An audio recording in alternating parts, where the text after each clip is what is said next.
Hey YouTube, what's going on? It's me, Nicholas here.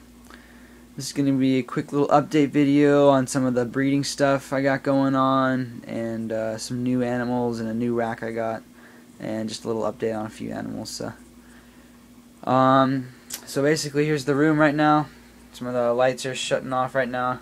It's about 8:30, and I think the lights go off at 9, so they're all on timers. So yeah, quick little overview of the room. It's my new rack, some new animals in there. I'll show you in a sec. But basically, real quick, here's my hognose. Made a video on him last, like, 2-3 months ago. So yeah, it's him. I picked him up at a show 3 months ago. He's a pos head albino. And basically, here's my finger next to him.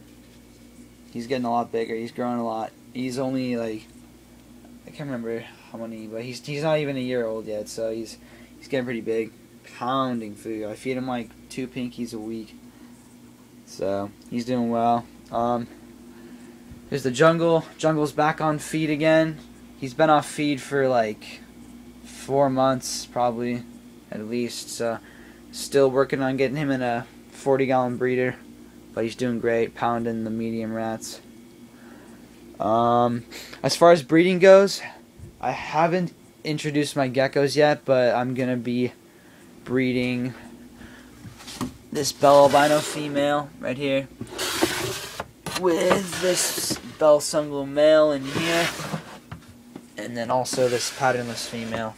You can see her in there. She's bred before. So they're all proven breeders except for the bell albino female, but she's really big, so that should be cool. And snakes have been doing well. I've got the spider male here.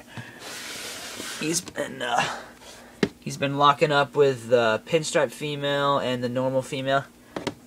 He's probably locked like 5 or 6 times with both of them. So, and they're both looking pretty good. Both the females, they're looking pretty big and lumpy. So those of you who breed know that's a good sign.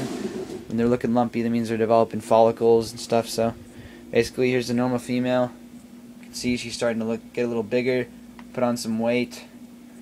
She's got the burn there from many years ago, but yeah, she's looking good.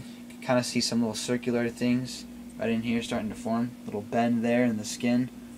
You can kind of see just a little bit. You can kind of see some little like egg formations, and you can also see that with the pinstripe female. I'll show you guys.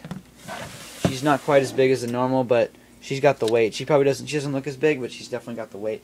And with her, you can definitely see some follicles growing in here. So I don't have an ultrasound or anything, so I can't guarantee that they're gravid and stuff. But from the looks of it, they're looking pretty good. So I'm gonna actually set up the incubators this weekend. I got this one kind of set up, but the thermometer died, so I need to get a new thermometer and set up this incubator over here too in the box. Yeah, snake breeding's going pretty good. Still got my female lemon blast and female Mojave on the bottom. We're getting really big. They'll be breeding next year for sure. But right now they're just getting bigger. So that's that. And then now I'm going to show you guys my new rack, my new animals. Basically, this wasn't really expected, but a buddy of mine was getting rid of his animals and basically gave them to me. So I got 4 new snakes and a gecko, and this it's a 12 tub, 6 quart iris tub rack from Reptile Basics.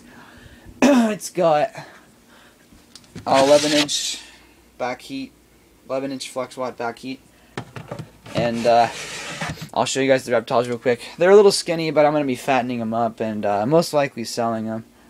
But I might keep some, I'm not really sure. Here's a rosy boa.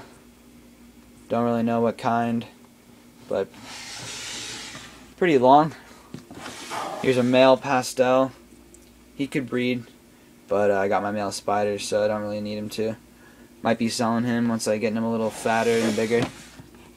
Got a male Mojave in here. And a nice looking male fire who just shed.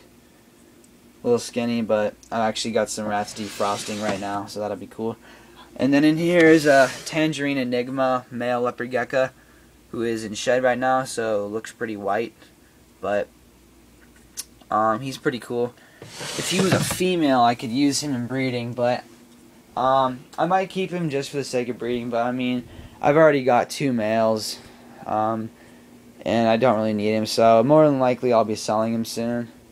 So, yeah, that's pretty much it. Got those like 2 days ago or something. But other than that, everyone's doing well. Got Monty, the Hog Island boa constrictor, in here. Getting real big. There's my hand next to him. Looking nice. Got the amazing looking tail.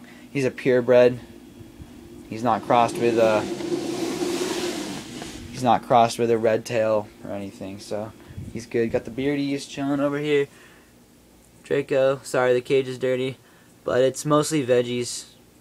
A little bit of poop, but I usually clean up the poop right away. There's just a little bit of like dried, like just a little bit, you know, like when they poop, you can you don't really get it all usually if they're on paper. So I'll change the paper pretty soon. But that's Draco. Chomper's in there. She's been laying lots of infertile eggs, but she's doing well. I'm actually been starting to breed some superworms, so I got lots of like pupae or whatever you call them in here. Basically, they're in the stage between worm and beetle. I have 1 beetle so far, right there. So it's kind of a little side thing. See if I can actually get some stuff going. That'd be real nice because I don't really have money to buy superworms often. That's actually the reason I haven't introduced the geckos yet, is because I'm low on feeders and I want to be good on superworms, roaches, and mealworms. I want to have a lot of all of them before I start breeding geckos, because I want to make sure they're all healthy and that I have lots of food to feed them, especially the females when they're getting ready to lay their eggs, and after they lay their eggs, fatten them back up. But the roaches are doing well. I picked up some like 100 roaches or something from SoCal Reptiles a few weeks ago, and they've been breeding a lot since I got put a little heat pad under there. And if you guys want to know the secret to breeding roaches, it's to keep them warm. So these are dubia roaches.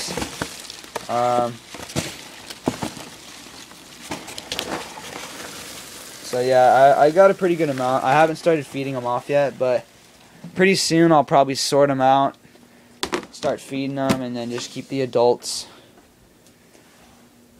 And so I can feed them to the beardies and the leopard geckos and everything. So that should be cool. I've been working a lot at SoCal Reptiles facility. If you guys don't know him, check him out. He doesn't have too many videos up, but what he does have up is pretty cool. He's got a real nice facility and hundreds of real nice reptiles. So been working there and doing a little bit at my local reptile shop and stuff, but other than that, it's been good. So that was a little breeding update. I'll let you guys know. I'll post a video when I introduce the leopard gecko colony and I start getting some eggs and stuff. So that'll be pretty cool. So thanks for watching, guys. Rate, comment, subscribe. Out.